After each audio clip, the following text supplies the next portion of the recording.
Kearney was born in Ohio and graduated from the Cincinnati Culinary Academy. She came to New Orleans to work with the late John Neal at both the Maison de Ville and Peristyle. Now chef-owner of Peristyle, she is making waves with dishes like seared squab and dirty rice dressing. We're doing a little pan-roasted squab, which is a domesticated pigeon. They're farm-raised. They're fed whole grains, and so that they have a very pure meat. This is an all red meat bird. They're small. They're in between the size of a quail and a pheasant. And we're going to butcher it, take it off of its bone. This dish is going to be pan-roasted and served with a rice dressing, which is my version of a Louisiana dirty rice.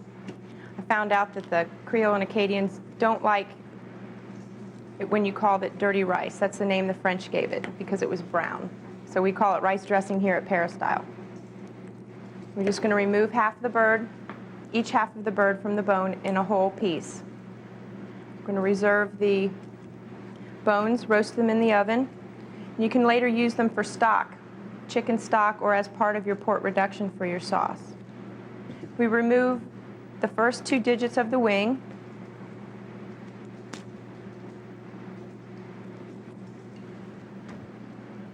And those also can go into the oven to be roasted for stock. Now the chef deals with the gizzards and hearts.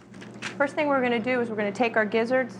We're just going to cut them up a little bit and add them to a saute pan with some seasoned stock. We have some garlic and bay leaf.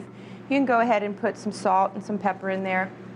Whatever you poach these in, it's going to take the flavor on. You can use water if you don't have stock, but make sure you season it highly with some different aromatics. You can add black peppercorns or whatnot. I like to cut up the pieces a little bit smaller because these are tough organs and they need a little bit of cooking time to tenderize.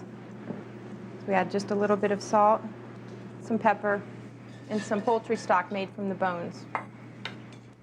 Bring to a boil, then lower the heat and simmer until the organs are softened. Now the livers. You want to clean off a little bit of the sinew and some of the veins from the livers. It's not that it will hurt you, but you'll get a much nicer product if you finished product if you start off with these clean, just like you would if you were using chicken livers or duck livers. We season these with salt, pepper, and some cayenne. We want to make sure that they're extremely dry. These will pop. The grease, the oil that you're searing them in will pop